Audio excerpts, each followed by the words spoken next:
வேலைக்காக எங்களை அழைத்து வந்திருப்பதற்காகவும் உமக்கு நன்றி செலுத்துகிறோம். இந்த ஆராதனையில் தேவனுடைய பரிசுத்த நாமம் அறியப்படுவதாக, உடைய வார்த்தைகள் மூலமாக நாங்கள் சீர்படுத்தப்படத்தக்கதாக எங்களோடு கூட ஈடுபடும்படியாக ஜெபிக்கிறோம். ஆண்டவர் இயேசு கிறிஸ்துவின் மூலமாய் வேண்டிக் கொள்கிறோம் பிதாவே.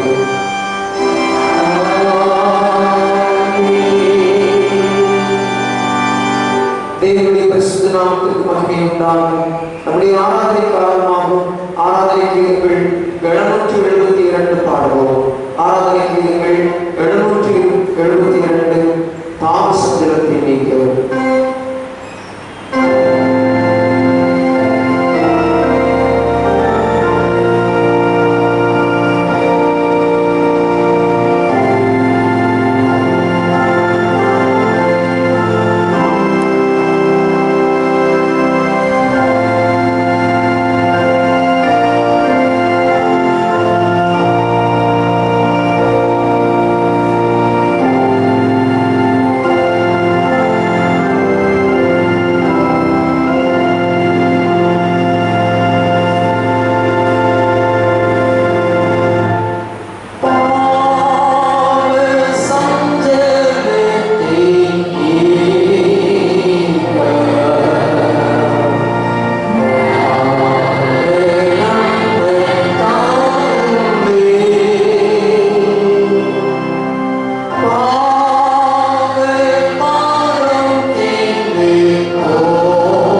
என் பாவங்களை பாடாதபடிக்கு நீர் ஒரு முகத்தை மறைத்து என் அக்கிரமங்களை எல்லாம் நீக்கி அருளும்.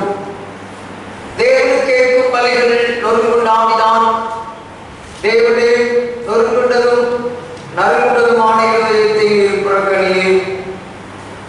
உங்கள் கஷ்டங்களை அல்ல, உங்கள் இருதயங்களை கிழித்து உங்கள் தேவனாகிய கர்த்தரிடத்தில் திரும்புங்கள். அவர் இரக்கமும் மனவுருக்கமும் நீடிய சாந்தமும் மிகுந்த கிருபையும் உள்ளவர். அவர் தீங்குக்கு மனஸ்தாபப்படுகிறவருமாயிருக்கிறார். மனம் திரும்புங்கள், பரலோக ராஜ்யம் சமீபித்திருக்கிறது. நான் எழுந்து என் தகப்பனிடத்துக்கு போய், தகப்பனே, பரத்துக்கு விரோதமாகவும் உமக்கு முன்பாகவும் பாவம் செய்தேன். இனிமேல் உம்முடைய குமாரன் என்று சொல்லப்படுவதற்கு நான் பாத்திரன் அல்ல என்றேன்.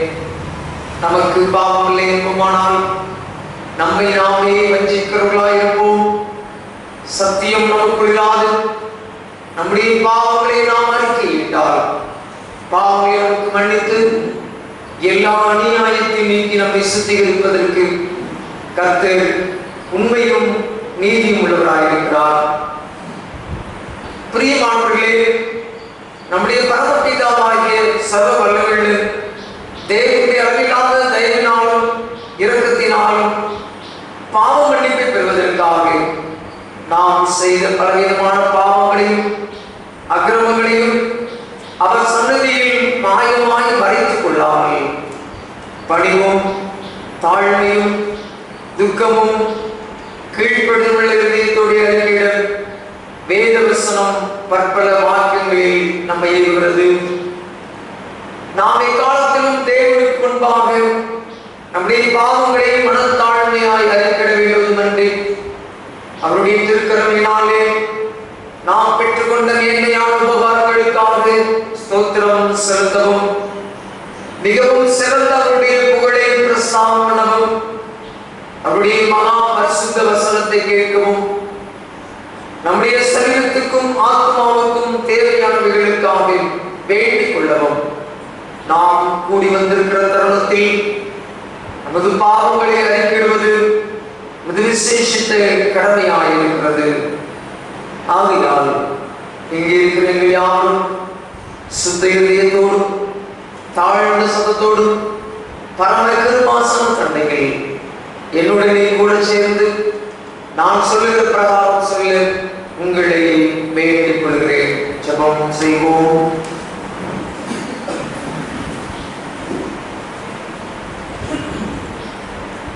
சர்வ வல்லமையும் மிகுந்த இரக்கம் உள்ள பிதாவே, தப்பி போன ஆண்டுகளைப் போல நாங்கள் வழிகளை விட்டு வழிகளை போனோம். எங்களுடைய யோசனைகளுக்கும் விருப்பங்களுக்கும் மிகவும் இணைய நடந்தோம். மது வருஷத்தை கற்பனைகள் போவதுமாய் குற்றம் செய்தோம். செய்யத்தக்க வழி செய்யாமல் செய்த மாறுதல் செய்திருந்தோம். எங்களுக்கு சிறுமையிலே ஆனாலும் தேவரே கர்த்தராகிய இயேசு கிறிஸ்துவின் மூலமாக மனிதர்களுக்கு செய்த வாக்குத்தத்தங்களிலே தப்பிதங்களை அறிந்ததை பொறுமையாயும் ஆபத்து நிமித்தம் துக்கப்படுகிறவர்களை சீர்படுத்தும் மிகவும் இறக்கமுள்ளவர்களாகவே நாமத்துக்கு மகிமையுண்டாகும்படி நாங்கள் தேவ பக்தியும் நீதியும் தெளிந்த புத்தியும் உள்ளவர்களாய் நடந்த எங்களுக்கு செய்கிறோம். ஆமென். தேவனே, எப்பொழுதும் இரக்கம் செய்கிறதும் மன்னிக்கிறதும் பாவம் ரட்சகமாயிருக்கிறதுனால் எங்கள் தாழ்மையான விண்ணப்பங்களை ஏற்றுக்கொண்டு எங்கள் பாவங்களாகிய சங்கையினாலே நாங்கள் கட்டுண்டவர்களாயும் உருக்கமான இரக்கத்தினாலே எங்களை கட்டவிழ்த்து விடுதலை ஆக வேண்டும் என்று என் மத்திய சிறுமைகளுக்காக பரிந்து வீசுமாகிய இயேசு கிறிஸ்துவின் மூலமாய் வேண்டிக் கொள்கிறோம்.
வாசிக்க வேண்டிய சங்கீதம் 116. சங்கீதம் 116.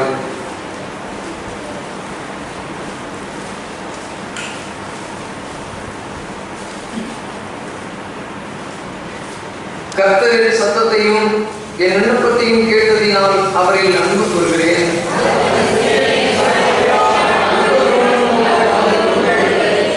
மரண கட்டுகள் என்னை சுற்றிக் கொண்டது, பாதாள இடுக்கண்கள் என்னை பிடித்தது, இக்கட்டையும் சஞ்சலத்தையும் அடைந்தேன்.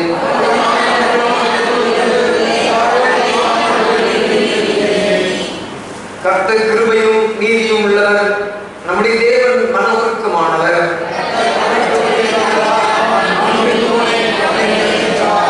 என் ஆத்மாவே, கர்த்தர் உனக்கு நன்மை செய்தபடியால் நீ உன் இளைப்பாறுதலுக்கு திரும்பு.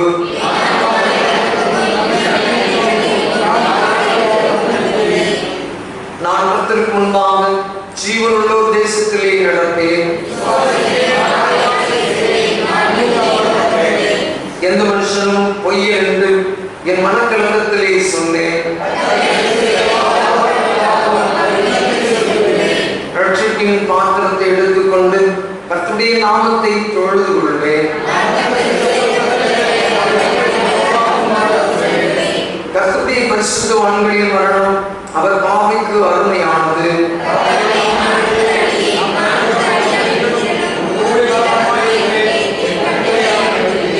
நான் உனக்கு ஸ்தோத்திர பலியை செலுத்தி கர்த்தருடைய நாமத்தை தொழுது கொள்வேன். சேர்ந்து வாசிப்போம். கர்த்தருடைய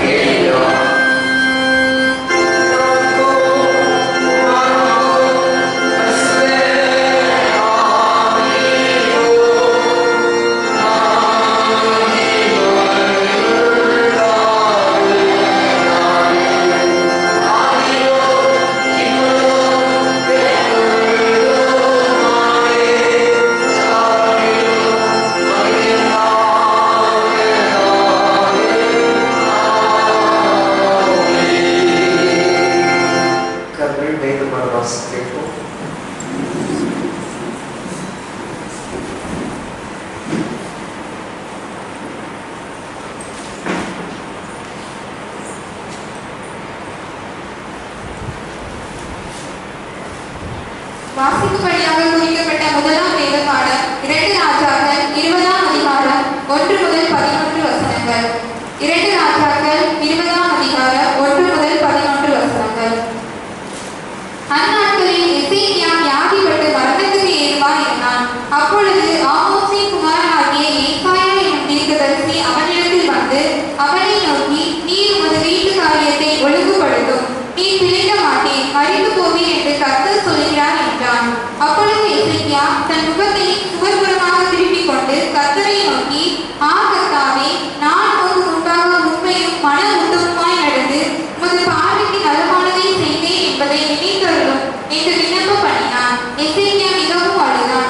ஏசாயா பாதி உச்சத்தை விட்டு அப்புறம் போகிறதற்கு முன்னே கர்த்தருடைய வார்த்தை அவனுக்கு உண்டாகி அவர் சொன்னது, நீ திரும்பி போய் என் ஜனத்தின் அதிபதியாகிய எசேக்கியாவை நோக்கி, உன் தகப்பனாகிய தாவீதின் தேவனாய் இருக்கிற கர்த்தர் சொல்கிறது என்னவென்றால், உன் விண்ணப்பத்தை கேட்டேன், உன் கண்ணீரை கண்டேன், இதோ நான் உனக்கு குணமாக்குவேன். 3ஆம் நாளிலே கர்த்தருடைய ஆலயத்துக்கு போவாய். உன் நாட்களோடு 15 வருஷங்களை கூட்டுவேன். உன்னையும் இந்த நகரத்தையும் அசீரியா ராஜாவின் கைக்கு தப்புவித்து என் நிமித்தமும் என் தாசனாகிய தாவீதின் நிமித்தமும் இந்த நகரத்துக்கு ஆதரவாய் இருப்பேன் என்று சொல் என்றார். பின்பு ஏசாயா, அத்திப்பழத்த அடையை கொண்டு வாருங்கள் என்றார். அதை அவர்கள் கொண்டு வந்து பிளவையின் மேல் பற்று போட்ட போது அவன் பிழைத்தான். எசேக்கியா ஏசாயாவை நோக்கி, கர்த்தர் என்னை குணமாக்குவதற்கும் 3ஆம் நாளிலே நான் கர்த்தருடைய ஆலயத்திற்கு போவதற்கும் அடையாளம் என்ன என்றான். அதற்கு ஏசாயா, கர்த்தர் தாம் சொன்ன வார்த்தையின்படியே செய்வார் என்பதற்கு கர்த்தரால் உனக்கு உண்டாகும் அடையாளமாக சாயை 10 பாகை முன்னிட்டு போக வேண்டுமோ 10 பாகை முன்னிட்டு திரும்ப வேண்டுமோ என்று கேட்டான். அதற்கு எசேக்கியா, சாயை 10 பாகை முன்னிட்டு போகிறதற்கு லேசான காரியம், அப்படி வேண்டாம், சாயை 10 பாகை முன்னிட்டு திரும்ப வேண்டும் என்றான். அப்பொழுது ஏசாயா தீர்க்கதரிசி கர்த்தரை நோக்கி கூப்பிடுகையில் அவர் ஆகாச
அசுத்த ஆவி பிடித்திருந்த ஒரு சிறுமி பெண்ணை தாயாகிய ஒரு ஸ்திரீ அவரை குறித்து கேள்விப்பட்டு வந்து அவர் பாதத்தில் விழுந்தாள். அந்த ஸ்திரீ சீரோவேனியா தேசத்தால் ஆகிய கிரேக்க ஸ்திரீயாயிருந்தாள். அவர் தன் மகளை பிடித்திருந்த பிசாசை துரத்திவிட வேண்டும் என்று அவரை வேண்டிக் கொண்டார். இயேசு அவரை நோக்கி, முந்தி பிள்ளைகள் திருப்தி அடைய மட்டும் பிள்ளைகளின் அப்பத்தை எடுத்து நாய்க்குட்டிகளுக்கு போடுகிறது நல்லதல்ல என்றார். அதற்கு அவர், மெய்தான் ஆண்டவரே, ஆகிலும் மேதையின் கீழிருக்கும் நாய்க்குட்டிகள் பிள்ளைகள் சிந்துகிறதை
எங்களை காப்பாற்றியருளும்.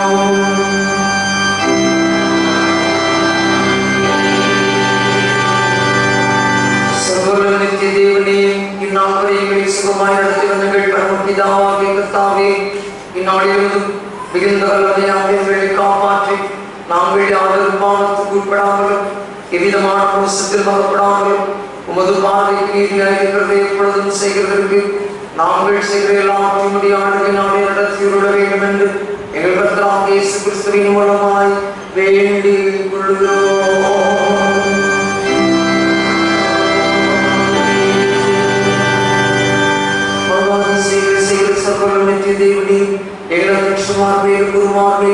அவர்கள் விசாரணைக்கு ஒப்புவிக்கப்பட்ட எல்லா வசதிகள் மேலும் ஆரோக்கியம் தைரியமுடைய கிருபையுள்ள ஆவியை அனுப்பி அவர்கள் முகத்தம பிரியமானவர்களாய் நடக்கும்படி உமது ஆசீர்வாதமாகின்படி அவர்கள் மேல் போயாமல் பெய்ய செய்திடும்.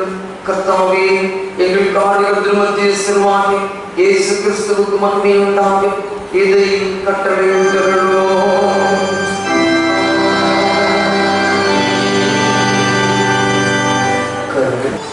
பிறந்த நாள் 17/9/2024 செவ்வாய்க்கிழமை திருமதி ஜி சரோஜா. 20ஆம் தேதி வெள்ளிக்கிழமை ஆர் ஏஞ்சல் டாடா மிஸ்டர் ராஜ்குமார் கிட்டர்.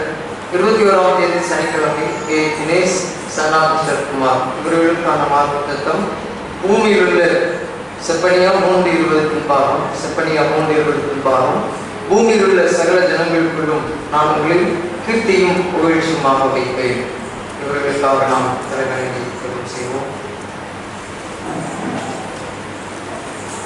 எல்லா நன்மைகளுக்கும் மூச்சும் காரணராய் இருக்கிற எங்கள் அன்பின் பரலோக தந்தையே, உமக்கு நன்றி செலுத்துகிறோம், உம்மை ஸ்தோத்திரிக்கின்றோம்.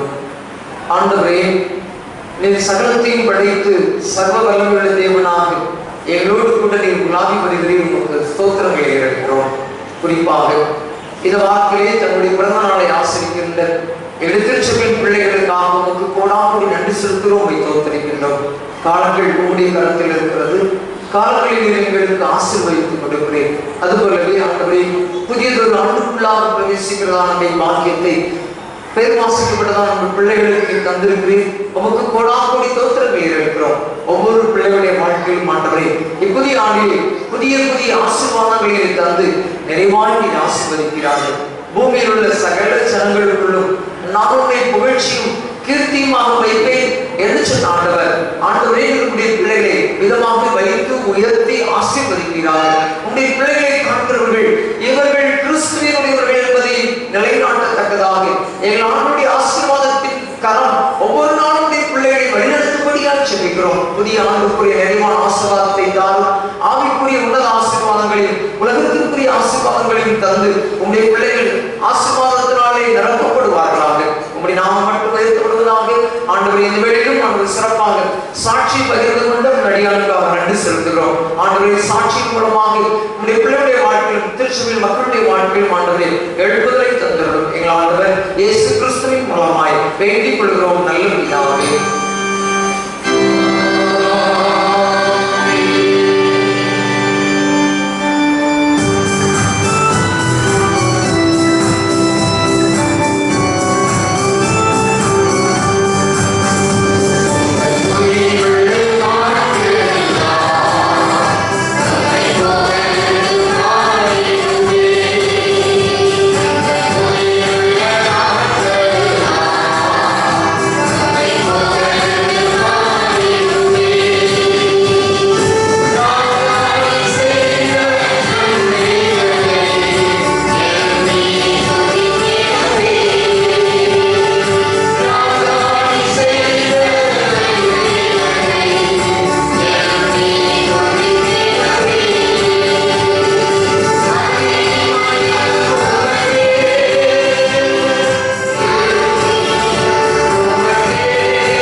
ஆராதனை கீதங்கள் 835 பாடுவோம். ஆராதனை கீதங்கள் 835.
ஆண்டவரும் இரட்சகருமாகிய இயேசு கிறிஸ்துவினுடைய ஈடு இணையற்ற நாமத்தினாலே உங்கள் யாவருக்கும் என்னுடைய அன்பான வாழ்த்துதலையும் வணக்கத்தையும் தெரிவித்துக் கொள்கின்றேன்.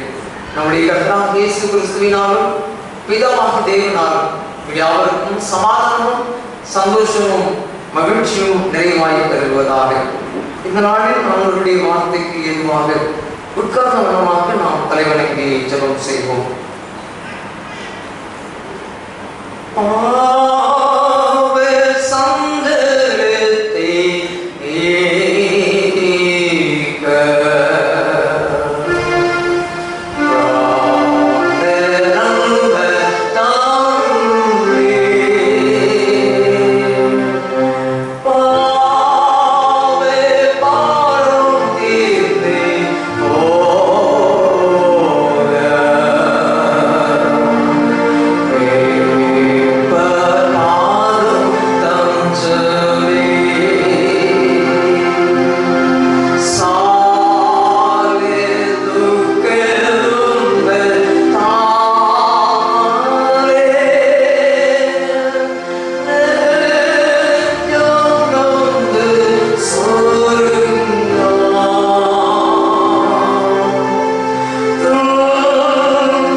ஜெபத்தின் மூலமாக எவைகளை கேட்டுக்கொள்வீர்களோ அவைகளை பெறுவீர்கள் என்று வாக்கு கொடுத்து மாறான ஆண்டவரே, நாங்கள் ஜெபத்திலே தரித்திருக்கவும் ஜெபத்தின் மூலமாக எங்களுடைய வாழ்க்கை ஆசீர்வாதமாக மாற்றப்பட்ட வாழ்க்கையாக காணப்படவும் ஆண்டவரே, ஜெபத்தின் வலிமையை எங்களுக்கு கற்றுத்தரும்படியாக உங்களுடைய பாதத்திலே நிற்கிறோம். ஆண்டவர்களோடு கூட இடைபடும் உங்களுடைய நாம மாத்திரம் உயர்த்தப்படுவதாக எங்கள் ஆண்டவர் இயேசு கிறிஸ்துவின் மூலமாய் வேண்டிக் கொள்கிறோம் நல்ல பிதாவே.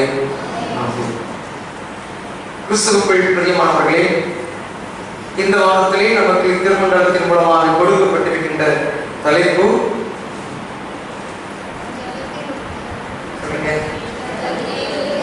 ஜெபத்தில் உறுதியாக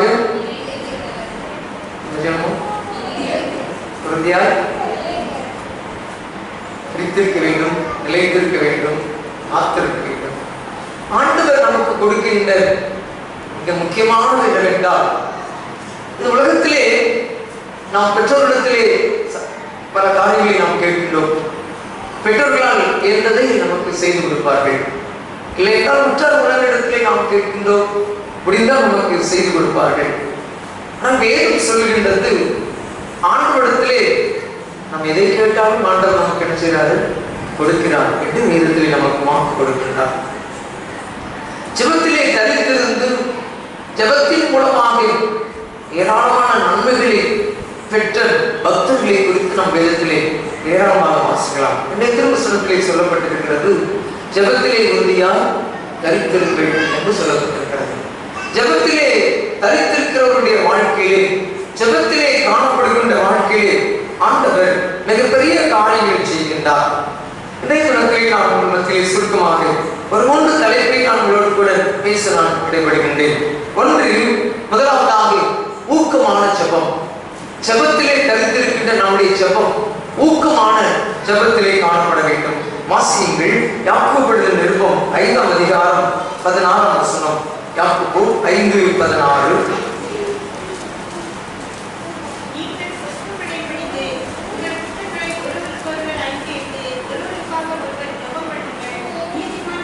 நீதிமான் செய்யும் ஊக்கமான வேண்டுதல் மிகவும் பலனுள்ளதாக இருக்கிறது.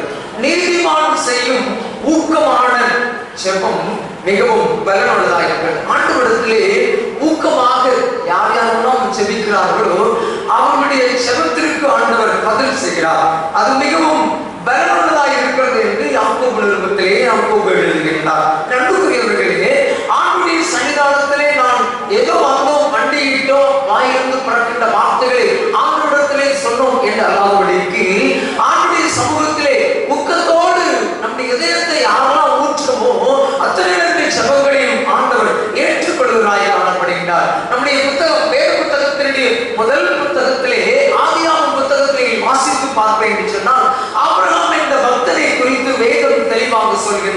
சோதோம் குமாரா பட்டணம் அழிக்கப்படும்படியாக ஆண்டவர் அதை தீர்மானித்து விட்டார். சோதோம் குமாராவுடைய மக்கள் பாவத்திலே மடிந்து கொண்டிருக்கிறார்கள், பாவத்திலே விழுந்து போய் கொண்டிருக்கிறார்கள்.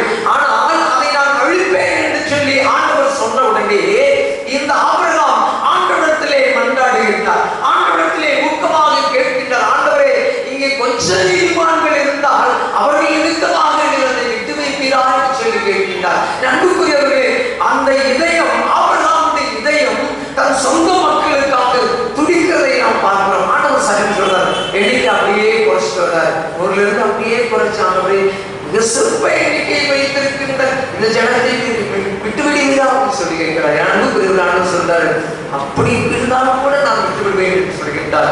அன்புக்குரியவர்களே, இந்த ஆபிரகாம் ஆண்டவரிடத்திலே மிக வலிமையோடு கூட ஊக்கமான தன்னுடைய சபத்தின் மூலமாக ஆண்டவரோடு கூட இடைபடுகின்றார். ஆண்டவரும் அவருடைய சத்தத்தை கேட்கின்றார். அல்லேலூயா, அல்லேலூயா. இந்த வாழ்க்கை கூட நான் வண்டியிட்டு ஆண்டவரிடத்திலே என் இதயம் ஆண்டவருக்கு நேராக திறக்கப்படும் என்றால் நிச்சயமாகவே ஆண்டவர் அதற்கு நமக்கு செவி சாய்க்கிறவராய் காணப்படுகிறார். ஆதியாகமம் புத்தகம் 8ஆம் அதிகாரம் 22ஆம் வசனம் முதல் 33ஆம் வசனம் வரைக்கும் நீங்கள் வாசித்து பார்க்க என்று சொன்னால், அந்த ஆதியாகமம் புத்தகத்திலே ஆபிரகாம் எவ்விதமாக தன் வேண்டுதலை ஆண்டவரிடத்திலே சொல்கிறார் என்பதை நாம் அதிகமாக புரிந்து கொள்ள முடியும். அதுபோல 1 சாமுவேல் புத்தகத்திலே அன்னாள் என்ற ஒரு ஸ்திரியை குறித்து நாம் வேதத்திலே வாசிக்கின்றோம். அங்கே இருக்கிற ஏலியுடைய தீர்க்கதரிசி கூட அவளை பார்த்து வியாக்கியானம் பண்ணுகிறார். ஆனால் அந்த அன்னாளுடைய இதயம் ஆண்டவரிடத்திலே எப்படி பேசிக் கொண்டிருந்தது? அங்க இருக்கிறவங்க யாரும் நம்ம பார்க்கவில்லை.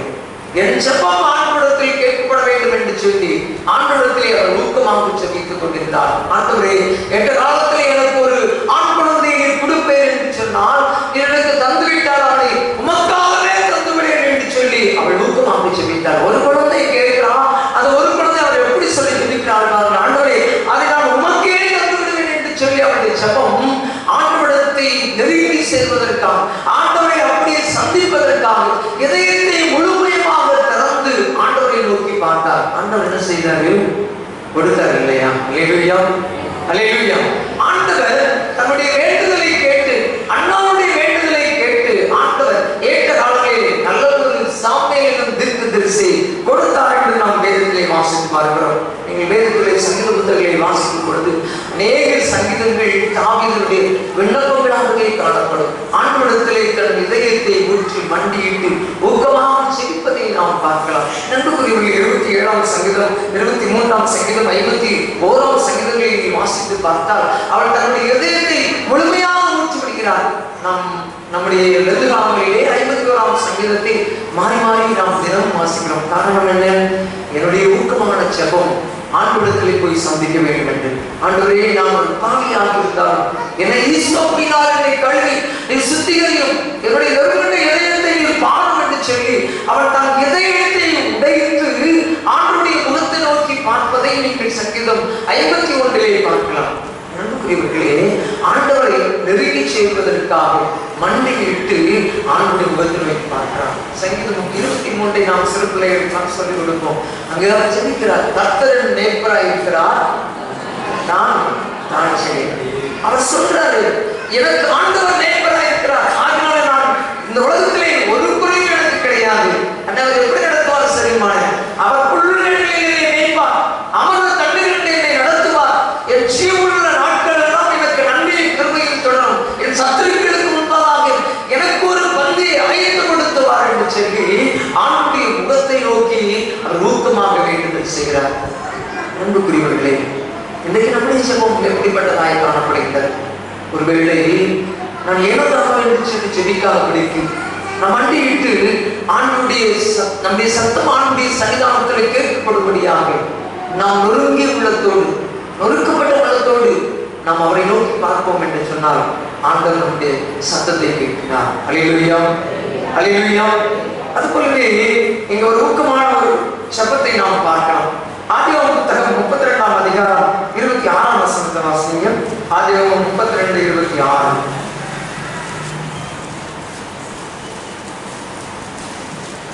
ஆதியாகமம் 32:26.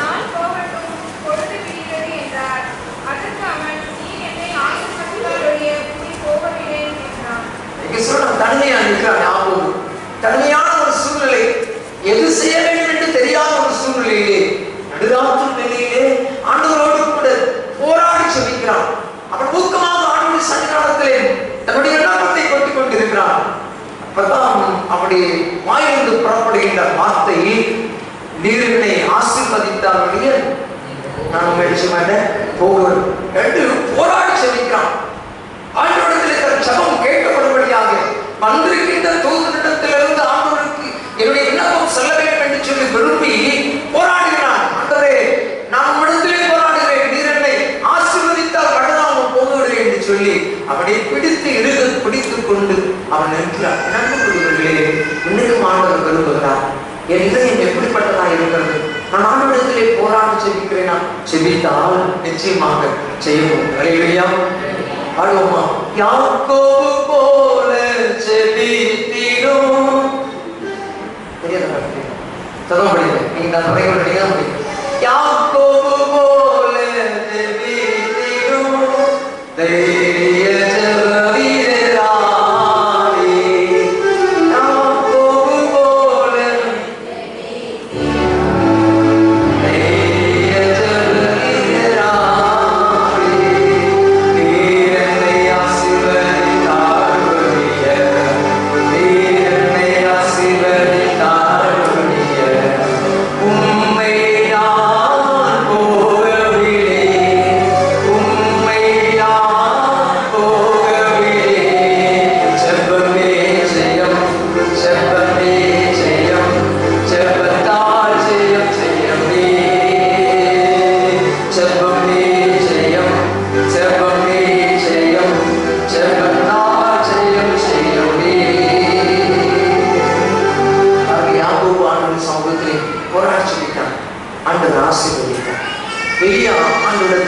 கருத்தாய் ஜெபம் ஆண்டவர் சத்தத்தையும் கேட்டார்.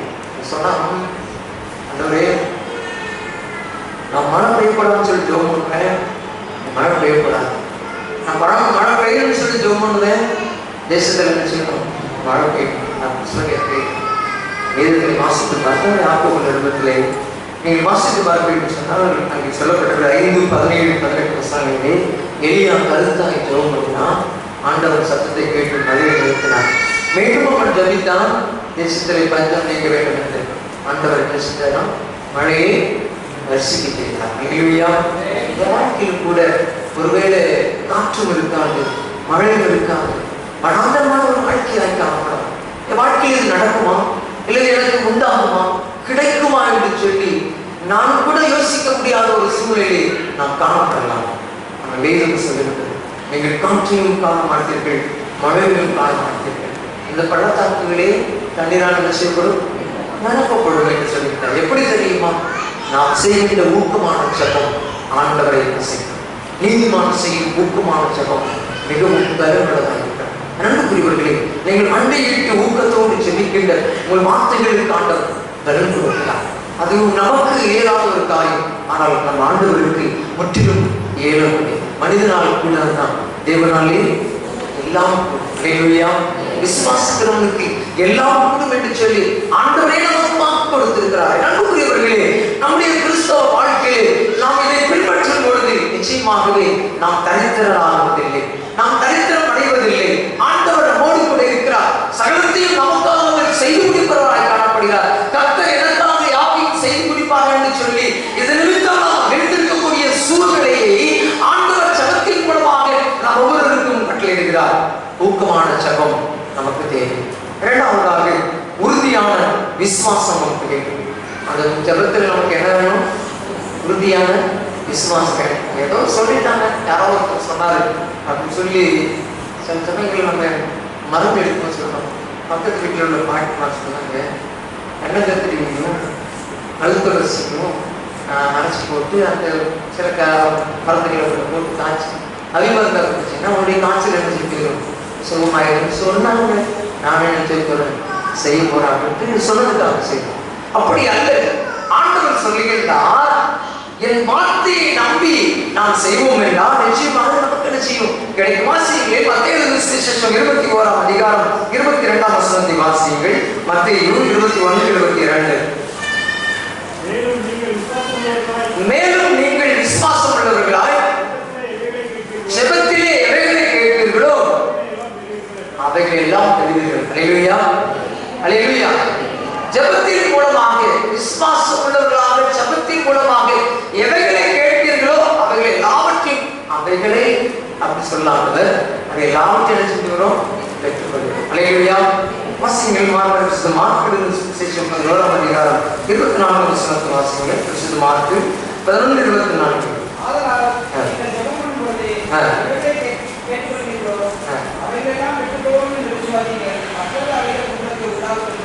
ஆண்டவர் சொல்றாரு, அவைகளை எல்லாம் நீங்கள் பெற்றுக்கொள்வீர்கள் என்று விசுவாசிங்கள். என்னுடைய ஜெபம் விசுவாசம் உள்ள ஒரு ஜெபமாக இருக்க வேண்டும். அதை நான் சொன்னேன்.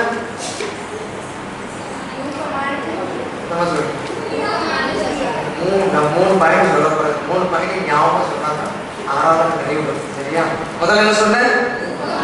நல்லா சத்தமா சொல்லுங்க, இன்னும் சத்தமா சொல்லுங்க. ஊக்கமான ஜெபம். 2வது என்ன சொன்னேன்? உறுதியான விசுவாச ஜெபமாக இருக்க வேண்டும். நான் ஜெபிக்கின்ற ஜெபம் அது உறுதியான விசுவாசத்தோடு கூடியதாக இருக்க வேண்டும். ஆண்டவர் எனக்கு இதை தந்து விடுவார் என்று சொல்லி நான் உறுதியாய் விசுவாசிப்பேன் என்றால் நிச்சயமாக ஆண்டவர் எனக்கு அதை கொடுத்து விடுகின்றார். எல்லாவற்றிலேயும் ஆண்டவர் அதை தருகிறவராய் காணப்படுகின்றார். என்ன ஆண்டவர் தருவாரு? எசேக்கியா ராஜா சுகவீனமாய் கிடக்கும் பொழுது அங்கு ஒரு பெரிய காரியம் நடைபெறுகின்றது.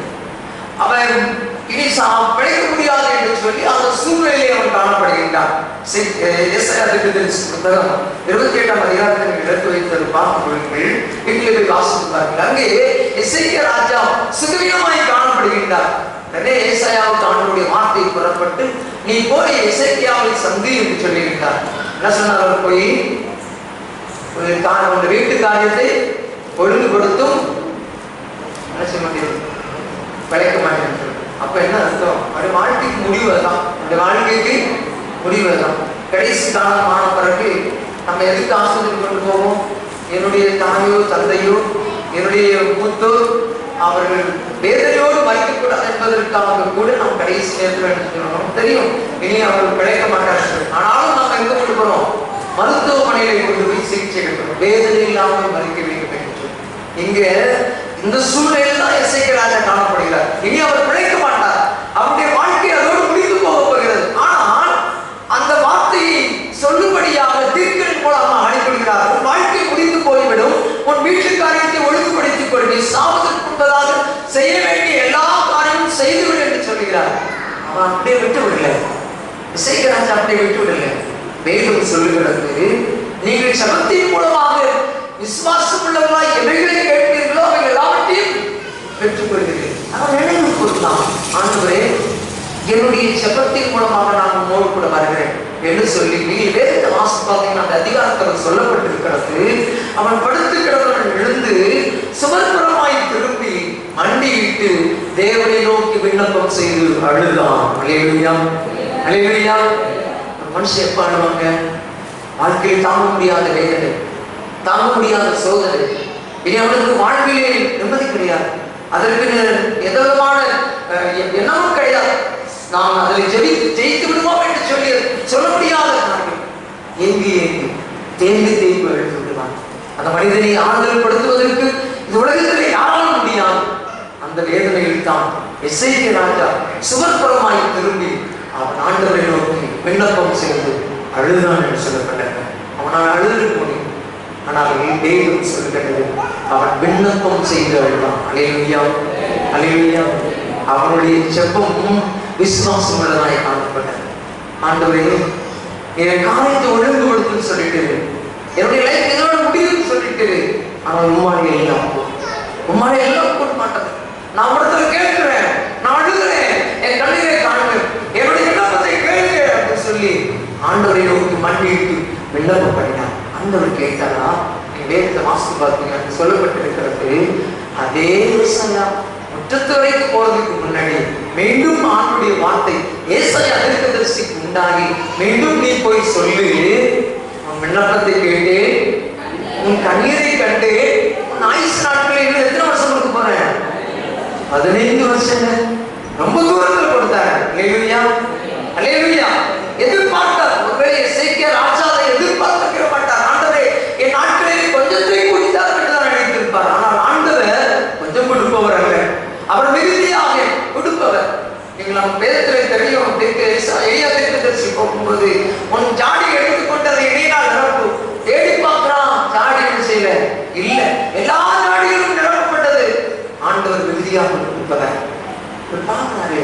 அவர் சொல்றாரு, உனக்கு இன்னும் 15 வருடம் 15 வருஷம் அவனுக்கு நம்ப முடியல. கேட்கிறான், எதுக்கா நீ நடக்குங்கிறதுக்கு அர்த்தம் என்ன? ஏசாயா தீர்க்கதரிசி கேட்கிறாரு, நீ என்ன நினைக்கிற? அவரே சொல்றாரு, சாயை மணல் கடிகாரம் 10 சாயை பின்னாடி திரும்பணுமா முன்னாடி திரும்பணுமா பின்னாடி திரும்பணுமான்னு கேட்கிறாரு. அவன் நடக்கக்கூடாது நடக்க வேண்டும், நடக்கக்கூடாத காரியம் நடக்க வேண்டும் செய்து நான் எனக்கு அது அடையாளமாக வேண்டும் என்று சொல்லி அவன் கேட்கிறான். அவர் சொல்றார், நிச்சயம் அவர் உன் முன்னாடி உன் கண்ணுரை கண்டிருக்கிறார், நடக்காத நினைக்கிறாயா? சாயை 10 சாயை அது பின்னிட்டு இன்னைக்காவது கடிகாரமானது நான் ரிவர்ஸ்ல சுத்தமா சுத்தாது. அந்த பேட்டரி போயிட்டு இல்லை நம்ம கீ கொடுக்குற வகை பேட்டரி சொன்னாங்கன்னா அதை என்ன செய்யணும்? நின்று போயிடும். மணல் கடிகாரம் காலங்களிலே மணல் கடிகாரங்கள் பயன்படுத்தப்படும். அதை கவிழ்த்து வைக்கும் போது மேலிருந்து மணல் எங்க வரும்? கீழ் நோக்கி தான் வரும். கீழே மணல் என்ன செய்யாது? மேலே போகும். ஆனால் ஆண்டவர் பின்னிட்டு திரும்ப செய்கிறார். அல்லேலூயா, அல்லேலூயா. ஆண்டவர் செய்யக்கூடாத மாபெரும் அற்புதத்தை செய்யக்கூடியவர். அவர் வானத்திலும் பூமியிலும் சகல அதிகாரம் உடையவர். உங்களுடைய வாழ்க்கையிலும் செய்யக்கூடாத காரியத்தை செய்வதற்கு அவர் வல்லமையுள்ளவராக இருக்கிறார். அவர் சொல்கிறார், நான் சர்வவல்லமையுள்ள தேவன் என்று சொல்லி இருக்கிறார். எனவே இந்த எசேக்கியா ராஜாவுடைய வாழ்க்கையிலே 10 சாயை பின்னிட்டு திரும்பி அவருடைய வாழ்க்கையிலே 15 வருடங்கள் பூர்த்தி கொடுக்கப்பட்டது. ஏன் என் வாழ்க்கையிலே ஆண்டவர் செய்ய முடியாதா? இன்றைக்கு ஆண்டவர் ஜீவிக்கிறவராய் காணப்படுகிறார். எபிரேயர் புத்தகத்திலே 13ஆம் அதிகாரத்திலே சொல்லப்பட்டிருக்கிறது, இயேசு கிறிஸ்து நேற்றும் இன்றும் என்றும் மாறாதவராய் இருக்கிறார். நான் கண்ட மாறாதவர் ஆகியனாலே நீங்கள் நிர்மூலமாகவில்லை என்று சொல்லி வேதத்திலே ஆண்டவர் வாக்கு கொடுக்கிறாங்க. எனவே என்னுடைய ஜெபம் அது விசுவாசம் உள்ள ஜெபமாய் காணப்பட வேண்டும்.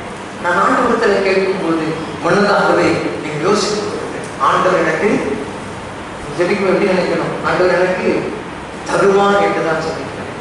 எனக்கு ஆண்டவர் தந்துவிட்டார் என்று சொல்லி நீங்கள் விசுவாசத்தோடு ஜெபிப்போம் என்றால் நிச்சயமாக என்ன செய்யும்? ஆண்டவர் அது நமக்கு தந்தே செய்வார். நன்றிக்குரியவர்களே, ஆண்டவர் நினைத்த காரியத்தை ஒரு நாள் அவர் நிறுத்தவே மாட்டார். உடனே நீங்க தானியேல் புத்தகத்தை வாசித்து பார்த்தீங்கன்னா அங்கே சொல்லப்பட்டிருக்கும், சாத்ராக், மேஷாக், ஆபேத்நேகோ என்ற 3 பேர். இந்த 3 பேரை தூக்கி நான் நிறுத்திருக்கிற இந்த பொற்சிலையை வணங்காவிட்டால் எங்க போனோம்? எரிகிறாங்க, அக்னி சூழலை போடப்படுகிறது என்று சொல்லி நேபுகாத்நேச்சார் அங்கே கட்டளை பிறப்பிக்கிட்டார். இவருடைய கட்டளை யாரும் மீற முடியாது. நாம சொன்னா, என் ஆண்டவர் என்னை தப்புவிக்க, நான் ஆராதிக்கிற என் ஆண்டவர் ஜீவன் உள்ளவர், அவர் என்னை தப்புவிப்பார். எப்ப சொல்றான்? எப்ப சொன்னான்? தீச்சுளையிலிருந்து போடப்பட்டவர் சொன்னான். இல்ல, அவன் சொல்றான், நீ ஆராதிக்கவில்லை என்றால், பொற்சிலையை வணங்கவில்லை என்றால் எங்க போட்டுருவேன்? தீச்சுளைகளை போட்ட பிழைக்க முடியுமா? அதையெல்லாம் அறிந்தும் என் ஆண்டவர் சகோதரர்கள் இந்த நேபுகாத்நேச்சாரை விட என் ஆண்டவர் வலிமை நிறைந்தவர் ஆகியோர் அவன் ஏற்படுத்தியிருக்கின்ற இந்த தீச்சுளை நிறுத்துக்கு உதவும். என் ஆண்டவர் அக்னிமயமாகும். இந்த அக்னியை தடுத்து நிறுத்துவதற்கு அதற்குள்ளாக தேவ அக்னி இறங்கும் என்று சொல்லி வல்லமையோடு விசுவாசத்தோடு காத்திருந்தார். நடந்தது என்ன? 3 பேரை தூக்கி தீச்சுளையில் போட்டார்கள். ஆனா 3 பேர் குழாவிக் கொண்டிருக்கிற இடத்துல எத்தனாவது ஆள் விளாவிக் கொண்டிருந்தாங்க? 4வது ஒரு ஆள் விளாவிக் கொண்டிருந்தார். அல்லேலூயா, அல்லேலூயா. இந்த அக்னிமயமான ஆண்டவர் இன்னைக்கும் நமக்கே உலாவிக் கொண்டிருக்கிறார். யார் யாரெல்லாம் விரும்பி என் ஆண்டவரை கேட்கிறார்களோ அத்தனை பேருடைய வாழ்க்கையில் ஆண்டவர் பரிசுத்த ஆவியானவராய் அக்னியாய் நமத்திலே ஊற்றப்படுகின்றார். எவரை யாரும் நெருங்க முடியாதுங்க. சாத்ராக், மேஷாக், ஆபேத்நேகோ பக்கத்துல யாரும் நெருங்க முடியல, தீயும் நெருங்க முடியவில்லை. ஒரு நம்முடைய ரோகம் கூட கருதாதபடிக்கு சுத்தமாக காணப்பட்டார்கள். நடந்தது என்ன தெரியுமா? யாரெல்லாம் அவங்க தூக்கி போட வேண்டும் என்று கங்கணம் பெற்றுக் கொண்டிருந்தார்களோ அவருடைய சகலம் தீயால் என்ன செஞ்சது? கருகி. நன்றிக்குரியவர்களே, உறுதியான விசுவாசம் உள்ள ஜெபம் நமக்கு வேண்டும். அந்த விசுவாசம் உள்ள ஜெபம் நம் வாழ்க்கையிலே ஒரு பெரிய காரியங்கள் நமக்கு நடக்கும். 3வது உறுதிப்படுத்தும் வாக்கு.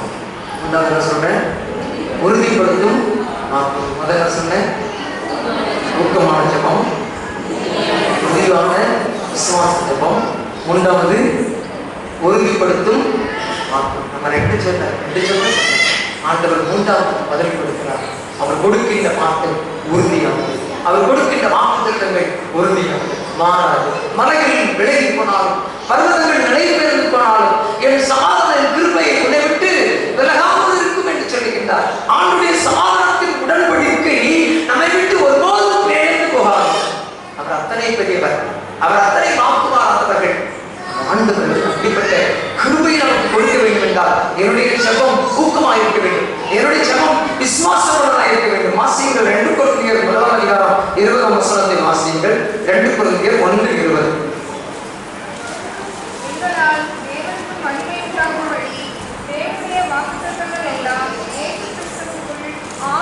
இயேசு கிறிஸ்துவுக்குள் ஆம் என்றும் அவருக்குள் ஆமென் என்றும் இருக்கிறது. அல்லேலூயா. என் ஆண்டவருக்குள் அவருடைய வார்த்தைகள் எல்லாம் ஆமென் என்றும் ஆமென் என்றும் இருக்கிறது. ஆமென் என்றால் அர்த்தம் என்ன? அப்படியே உண்டாகும். இல்லையா? நான் என்ன சொல்றேனோ அப்படியே என்ன செய்யும்? உண்டாகும். நான் எப்படி ஜெபிக்கிறேனோ அப்படியே ஆண்டவர் எனக்கு கொடுப்பார். நான் எப்படி விசுவாசிக்கிறேனோ அப்படியே ஆண்டவர் எனக்கு கொடுப்பார். பரிசுத்த பவுல் மூலமாக ஆண்டவருக்கு அவருடைய வார்த்தை வெளிப்படுத்திவிட்டார். கிறிஸ்துவுக்குள் அவருடைய வார்த்தைகள் ஒவ்வொன்றும் ஆமென் என்றும் ஆமென் என்றும் எனக்கு ஆண்டவர் சொல்லிட்டார் சொன்னா நிச்சயமா நிச்சயமாரு செய்வாருங்க. அவர் நிச்சயமா தாங்குவார். என்ன சொன்னார் பாருங்க, ஏசாயா புத்தகம் 46ஆம் அதிகாரம் 4ஆம் வசனத்தை வாசிங்க. ஏசாயா 46:4.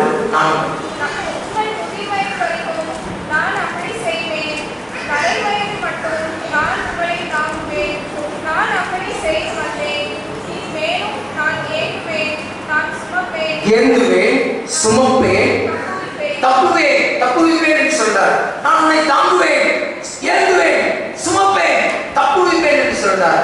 அவர் சொன்னவர் மாறுவாரா? மாற மாட்டார். அவர் தானியேலுடைய வாழ்க்கையை ஆண்டவர் செய்தது என்ன? அவனும் அதே சூழ்நிலையில் இருக்கிறான். அவனுக்கு சிங்கக்கவிக்குள்ள ஆண்டவர் போட்டுன்னு சொல்றாரு. நடந்தது. சிங்கக்கவிக்குள்ளே தூக்கி போடும்போது ஆண்டவனை தாங்கி கொண்டார். சிங்கங்கள் எல்லாம் வாயை முடித்து அமைதியா உட்கார்ந்து, ஒரு சிங்கம் கூட அவன் சேதப்படவில்லை, அமைதியா. ஆண்டவர் நான் உன்னை தாங்குவேன், சுமப்பேன், தப்புவிப்பேன் என்று சொன்னவர் அவனை ஏந்தி தாங்கிக் கொண்டு சுமந்தார். சிங்கக்கவிக்குள் அவன் சுகமாயிட்டான். அப்பதான் நேபுகாத்நேச்சர் சொல்றாரு, வேற வழி கிடையாது, நான் தூக்கி போட சொல்லியிருக்கிறேன், நீ ஆராதிக்கிற ஆண்டவர் உன்னை என்ன சொல்றாரு?